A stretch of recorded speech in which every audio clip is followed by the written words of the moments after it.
Did you ever believe that a nursing home was the best place to enjoy a peaceful life in old age? That there someone would take care of you attentively, meals would be prepared, there would be people to talk to every day, and you would never feel lonely? I used to believe that too. I am 82 years old. When I moved into the nursing home, I thought it would be a gentler new chapter of my life. My family thought so too. They said I would be better cared for. Someone would check my blood pressure daily. I'd eat on time, sleep on schedule. And I, a father who had cared for them all my life, nodded thinking maybe it's time for me to rest. I had no idea that when the door of the nursing home closed behind me, a very important part of myself was also shut away. On the first day I entered my new room, everything was clean, well-equipped, even had a wall-mounted TV. But there was a strange emptiness creeping into me, a feeling I had never experienced before. This is not home. The chair I always sat in to read the morning paper was no longer there. The old clock that had ticked for decades was absent. And the book I was halfway through, I had left it on the shelf in my old living room, a place that by now had probably been cleared out and rented to someone else. I sat on the bed, a strange bed. I stretched out my legs, tried to close my eyes and relax. But instead of relief, I only felt like someone who had just been rearranged in life, like an object that had been stored away. The next day at 6 a.m., someone knocked on the door. They came in, turned on the lights, gently said, "Good morning, sir. It's time for breakfast." I wasn't hungry. I had just woken up. My mouth was dry. My body ached. But that was the schedule. There was no choice. Have you ever tried living without being able to decide when you can eat, when you can go for a walk, when you can turn off the lights?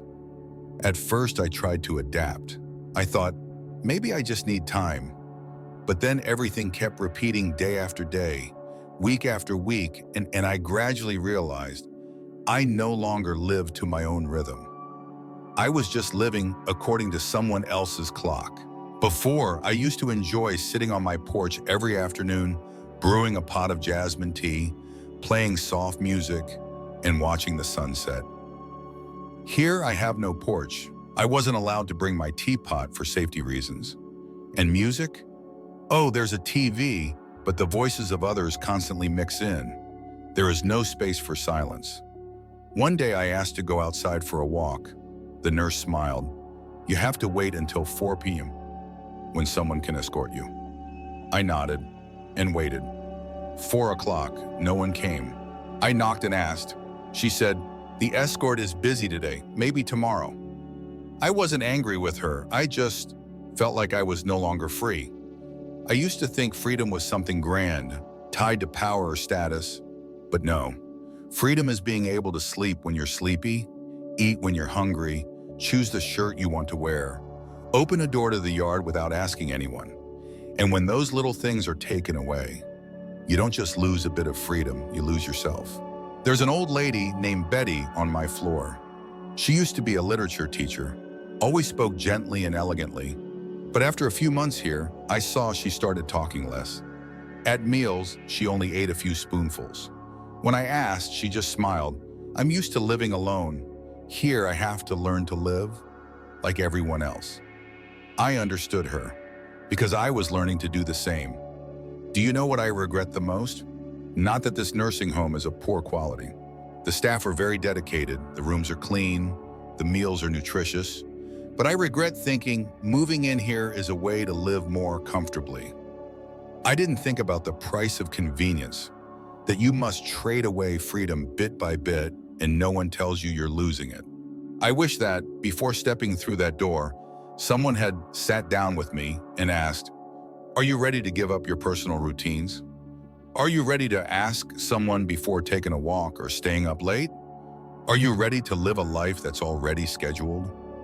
If someone had asked me those questions, maybe I would have stopped. I'm writing these words not to criticize nursing homes, but to remind you, don't let convenience make you forget something more important, the right to be yourself. Ask yourself again, do you really need a nursing home, or are you just looking for the least troublesome solution for your family? Are you willing to trade your freedom for the feeling of being cared for? Are you preparing a new place to live or abandoning a part of yourself? If you've ever thought that a nursing home is the easiest option for old age, leave the number 1 in the comments. I want to know how many people once thought like I did. And if you're still unsure, share what makes the decision so difficult for you. I'll read every word and respond with all my heart. Have you ever experienced this feeling sitting and waiting all afternoon, watching the clock over and over, just hoping the doorbell would ring, only to find it was just the sound of a staff member walking by? It's not that they don't love you, it's that you no longer exist in the rhythm of their lives. When I first moved into the nursing home, I held a strong belief that everyone would still remember me. My daughter promised to visit once a week, and my 2 grandchildren said they'd come on weekends, just like when we were at Grandpa's house. At first they did. Every time my granddaughter walked into the room, it felt like light came flooding in. She would draw pictures for me, and I'd tell her stories about how I used to climb coconut trees in my youth. Every visit was a ray of sunshine, warming up the white walls, the white ceilings, and even made sleep feel a little less cold. But then the visits slowly became calls. Texts began to replace hugs. The promise of next weekend started to turn into, "Let me check my schedule, Grandpa." At first, I didn't think much of it. Everyone's busy, right? But then one day on my birthday, I sat the whole morning in the common room, waiting for one of my children to show up.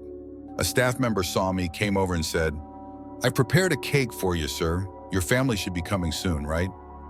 I nodded, though something in my heart began to feel different. Noon passed, then the afternoon. No one came. I sat there holding the small cake that had already gone cold and blew out the candle alone. I didn't cry, I just felt empty. Not because they forgot my birthday, but because they forgot that I'm here, still waiting. Do you know what the most painful thing is? It's not being abandoned. It's slowly becoming invisible in the minds of those who once called you their whole world. Betty, my neighbor on the same floor, used to have 3 children. She was always joyful whenever someone asked about her family. She'd show pictures of her grandchildren, tell stories about which schools they went to. But lately, she doesn't mention them much. One day I asked, "How are the kids doing?" She smiled gently, then said, almost whispering to herself, "I guess they're doing fine. Haven't heard from them much lately." Then she looked at me and said something I'll never forget. When you're no longer part of their everyday life, they start to assume you're okay. That sentence was like a blade cutting through the space between still loved and already forgotten. I don't believe my family has stopped loving me. I truly don't. But they've become too busy to remember that I still need a glance, a touch, a familiar voice. Not every week, but every day. This nursing home is not short of laughter, but it lacks memories. Every day I see dozens of people. They greet me with polite smiles, hand me my medication, call me to meals, wheel me out for sunshine. But among all those people, not one has ever held my hand and asked, "Did you miss someone today?" Here you are cared for, but you are not remembered. That's the difference between living and merely existing. I once believed I was a burden, that if I didn't come here, my children would have to worry, might have to miss work. I comforted myself thinking, at least here, someone's looking after me. But what I didn't know is that the elderly don't just need care. The elderly need to be remembered. They need someone to know whether they prefer coffee or tea, to know they often have pain in their left shoulder or like to sleep on their right side, to know what songs they once loved, what little rituals they had every morning, and sometimes just to know they are still alive. If you are caring for an elderly person, please don't think placing them in a nursing home is the end of your responsibility. Because responsibility is not just transportation. It's remembering that they still exist in your rushed mornings, in the meals you post on social media, in the family gatherings you forget to invite them to. They don't ask for much, just to be remembered. And if you're in a nursing home like me, and you feel like you're starting to fade from memory, please don't stay silent. Write a letter, make a call, tell your family you're still here, still waiting. Don't wait in silence. Because if you don't speak up, they might think you've gotten used to the loneliness. If you've ever felt forgotten, even just once, leave the number 2 in the comments. So I know you're here, and I will reply to you because I'm just like you, someone who still wants to be remembered. And if this touched you, please share this video with your loved ones so they understand love is not enough. It also takes remembering. Have you ever felt like there's nothing left to do? No one needs you? No reason to get out of a bed in the morning? Not because you're tired, but because there's nothing to look forward to. I used to think that once I turned 80, life would be gentler, that I'd have more time to rest, to read, to watch the rain, to make tea, to write down old memories. But what I didn't know is that rest is a gift, only when you still have something to rest from. When you no longer have a role, no responsibilities, no purpose, then resting is just a way to pass the time. On my first day at the nursing home, I was warmly welcomed. Someone gave me a tour of the common areas, showed me how to ring the nurse bell, introduced me to my roommate. I remember thinking, so well organized, so professional. But a few days later, I realized everything had already been taken care of, and there was nothing left for me to do. Not that I wasn't allowed to do things, but no one needed me to do anything. Back home, I used to have a string of small tasks each day: watering the plants, cleaning the altar, cooking lunch, peeling fruit for my wife, helping my grandchild with math, wiping the bedroom door handle because my wife always forgot to. Each of those things, small as they were, made me feel useful. They were the reason I didn't sleep in, the reason I got out of bed with energy. But here meals are prepared, clothes are washed, rooms cleaned every morning. The hallway plants are tended by staff. No one asked me to do anything, not because they don't care, but because they're efficient. I became the one being cared for in a very kind, very thorough way, but also in a very empty way. I'll never forget Mr. Thomas, a friend from down the hall, 84 years old, used to be a carpenter.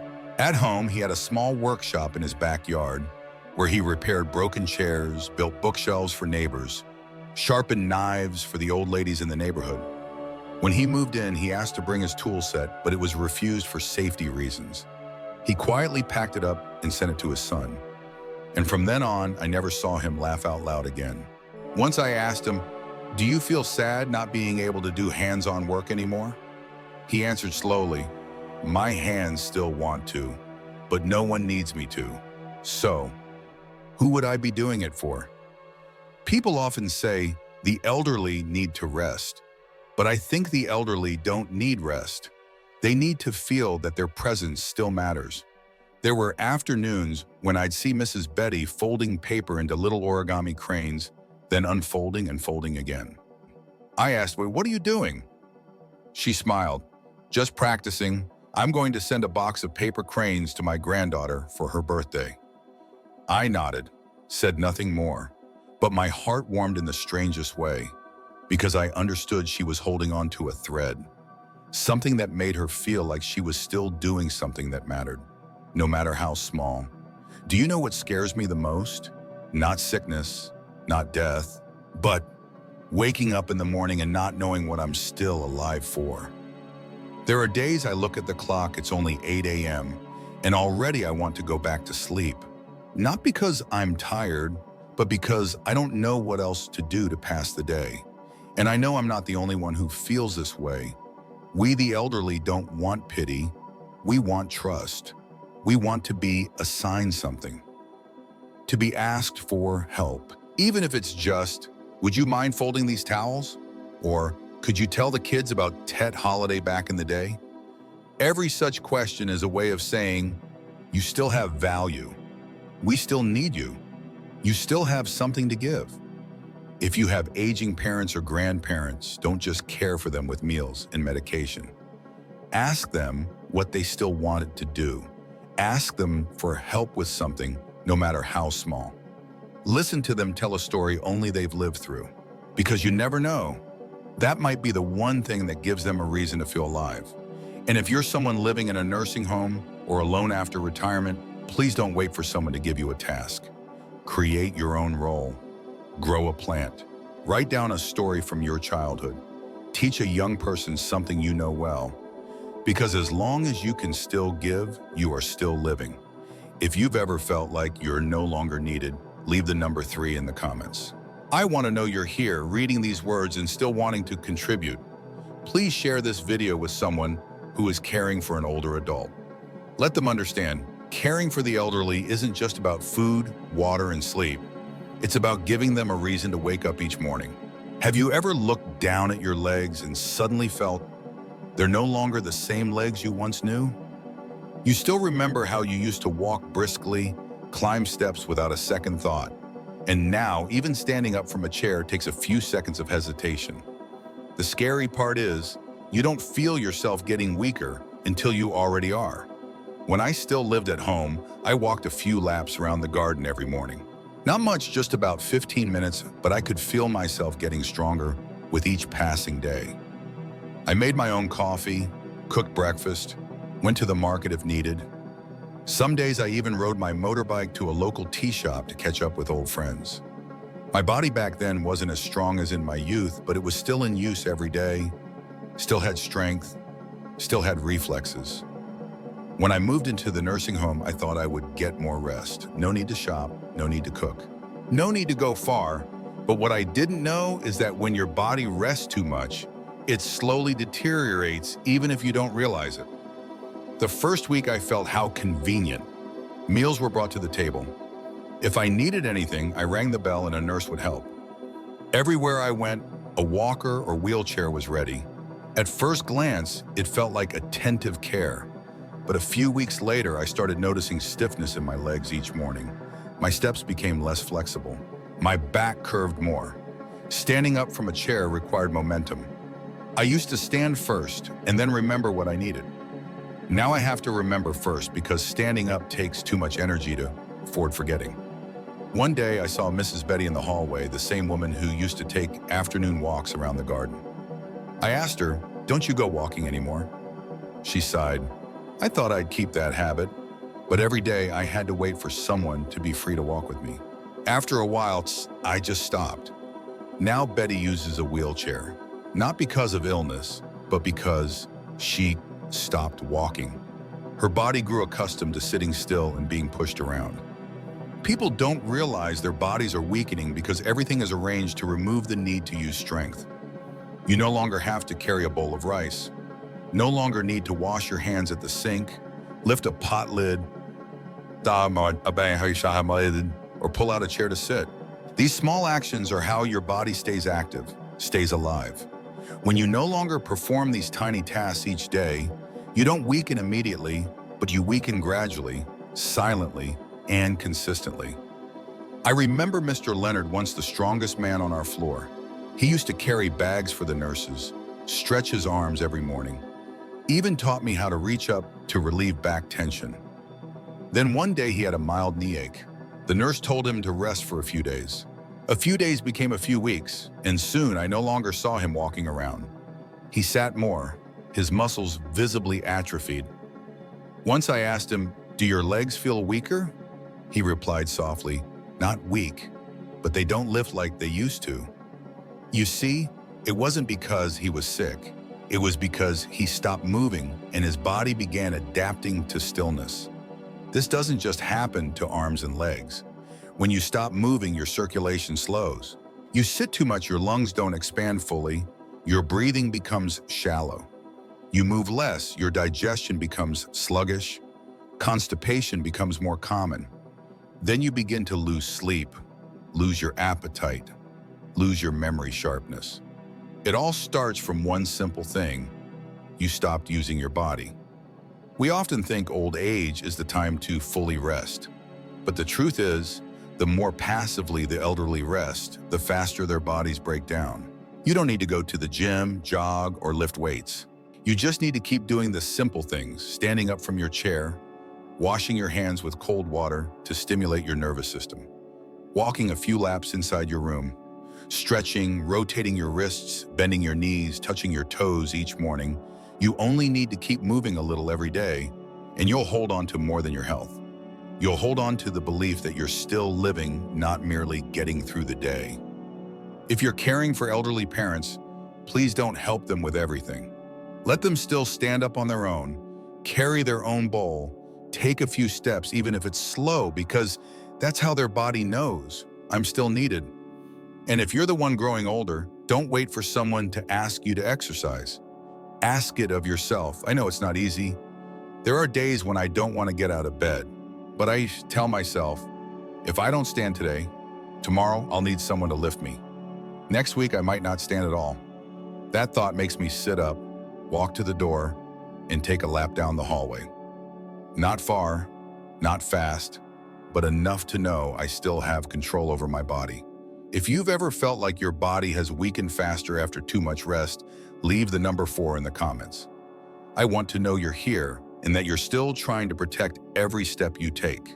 Please share this video with your loved ones so they understand. Caring for the elderly isn't just about making things easy. It's about helping them stay strong in every step, every breath, every small act of daily living. Have you ever felt embarrassed asking someone to help you get dressed? Felt awkward waiting for someone to take you to the bathroom? Felt ashamed when someone knocked and walked in before you could respond? If you have, then you'll understand what I'm about to share. The loss of dignity in old age doesn't come from illness. It comes from no longer being allowed to live life on your own terms. When I was still at home, I had a small wardrobe in my bedroom where I chose my own clothes every morning. No one told me what to wear. No one scheduled my showers or bedtime. And if I wanted privacy, I simply closed the door, no need to ask. I thought these things were obvious until I no longer had them. From the moment I entered the nursing home, I slowly came to realize a sad truth. Here, privacy isn't a right, it's a privilege. On the first morning, I was changing shirts when a staff member entered. She knocked but didn't wait for a response. I was startled, turned my back, shirt still in my hand, not yet dressed. She apologized and continued to grab a towel from the closet before leaving. I didn't blame her. She was busy, had so much to do, but it left me feeling empty. Not because my privacy was violated, but because I realized I no longer had control over my own space. I once thought shared rooms were only for those who couldn't afford more, but it turns out in nursing homes that's the norm.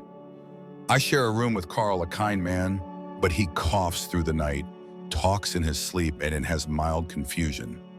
Sometimes he turns on the light at 2 a.m., thinking it's breakfast time. Once he rummaged through my closet, thinking it was his. I don't blame him. I just feel like I no longer have a real corner of my own to breathe in.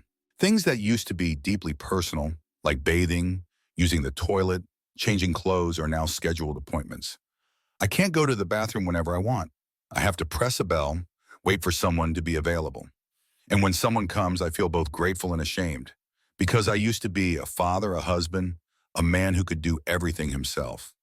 Now I have to ask someone to button my shirt, wait for someone to escort me to the bathroom. I'm still lucid. I still have the strength to sit up.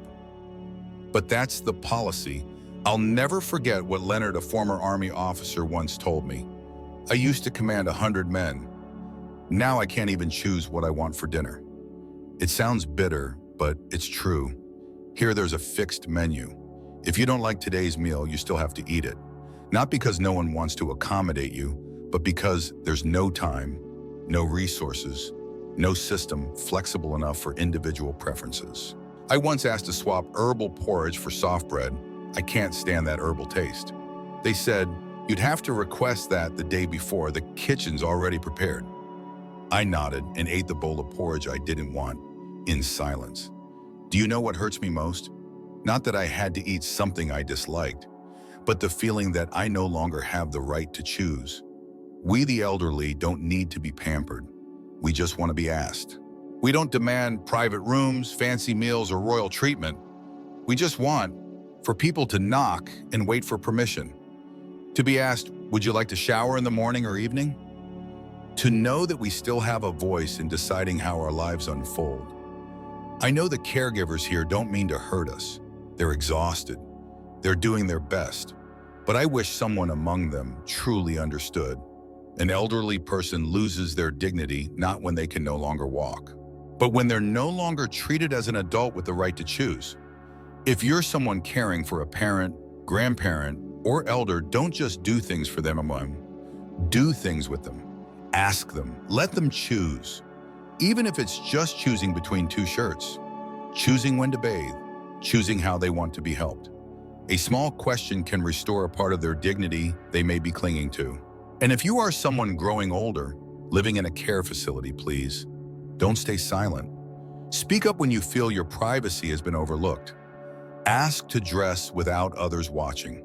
Ask others to wait for your consent before entering your space.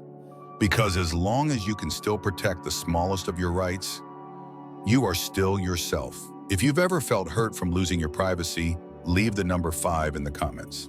I will read them, and I will understand because I too am holding on to every fragment of dignity I have left. Please share this video with those caring for the elderly so they understand love isn't just about helping, it's about letting someone still live as a human being. Have you ever thought, it's fine, I'll try living in a nursing home for a few months? If it doesn't work, I'll go back home. I used to think that too, and it was the biggest mistake of my life. The day I decided to move into the nursing home, I told my daughter, let me try it for a while. If I don't feel comfortable, I'll move back home. She nodded, I nodded. Neither of us realized going back home isn't as simple as it sounds.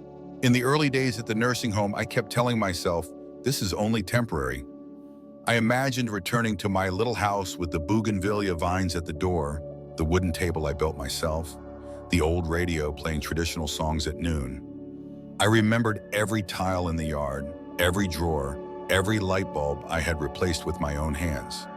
But just 1 month later, I realized both the house had changed and so had I. My daughter called and said, Dad, we've rearranged the house. Don't worry about anything. We're thinking of using your room as partial storage now. I forced a smile. Is that so? That's okay. I wasn't planning on coming back soon anyway. But my heart sank. I knew my daughter didn't mean any harm. She was just making things more convenient. But that convenience became an invisible chain that locked me inside my current room. Once I asked if I could go home for the weekend.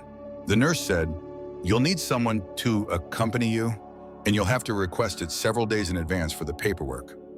I nodded, but I started to feel something new. I was no longer a free person.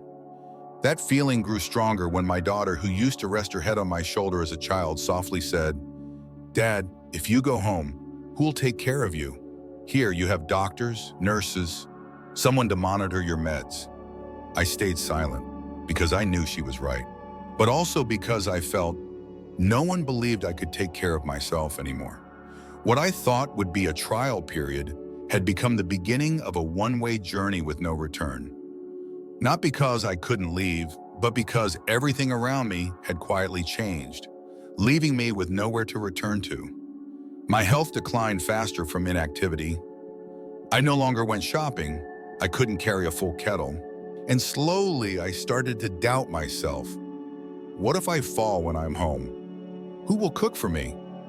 What if I feel even lonelier there? And so, I chose to stay. But do you know what hurts the most? I didn't really choose. I was forced to choose because I had no other option.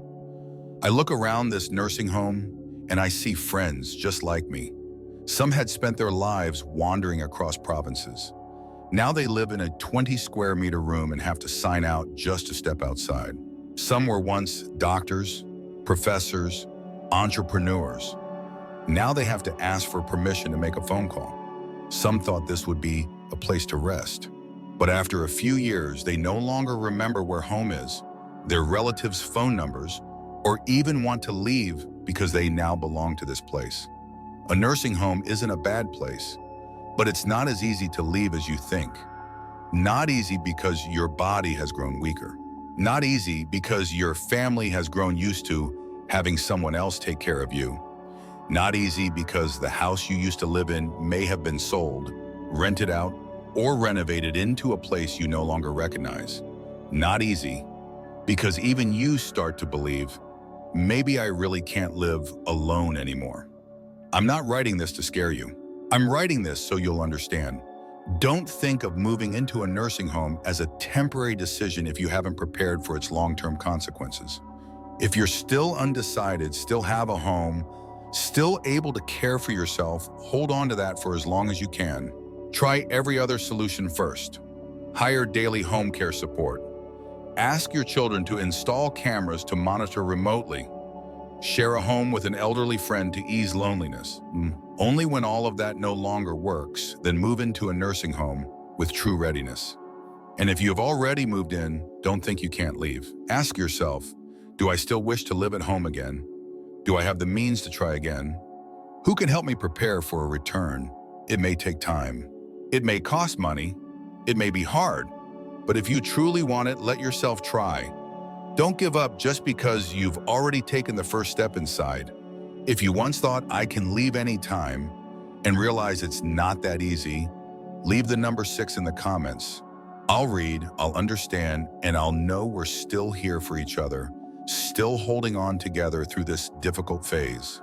And if you're preparing to place your parent or grandparent in a nursing home, please show them this video first, so they have the right to think it through, the right to choose, and the time to prepare their hearts. We've just taken a journey together, not to judge nursing homes, but to reflect on the 6 deepest regrets that many only realize when it's already too late. 1, losing even the smallest freedoms. What to eat, what to wear, when to take a walk, all must be requested. 2, the feeling of being forgotten as children and grandchildren grow busy and you are no longer part of their daily conversations. 3, losing a sense of purpose when no one needs you anymore and there's nothing to do but wait for the next meal or sleep. 4, physical decline that comes not from illness, but from lack of movement, motivation, and too much passive convenience. 5, dignity slowly eroded when privacy disappears, choices vanish, and your voice no longer shapes your own life. 6, the difficulty of returning home because everything outside has changed, and inside you may no longer have the strength or the confidence to step out again. If you are still living in your own home, be grateful. If you still get to choose your breakfast, make your own cup of tea, open the window to let in the sun. Don't take those things for granted. And if you're caring for an elderly loved one, please don't think only in terms of convenience. Think about freedom, dignity, and connection. Because an older person, more than just medicine and full meals, needs to be remembered, to be empowered, and to truly live, not merely exist. A small action today can mean a big change for life later on. Try just one small change. Get up and walk a few steps each morning if you've been too still. Call an elderly relative not because you need anything, but just to ask, how are you today? Ask yourself, if one day I enter a nursing home, what would I lose that I've never truly appreciated? If you've made it to the end of this video, I believe you're not just living for yourself, but also to understand, to empathize, and to love more deeply.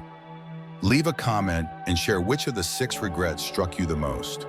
And if you found this content helpful, please share it with someone who is considering placing a loved one in a nursing home. It may not change their decision, but it will change the way they prepare for it. Thank you for staying until the end. We will meet again in other stories where growing old is not an ending, but a journey to be lived fully, deeply, and with dignity.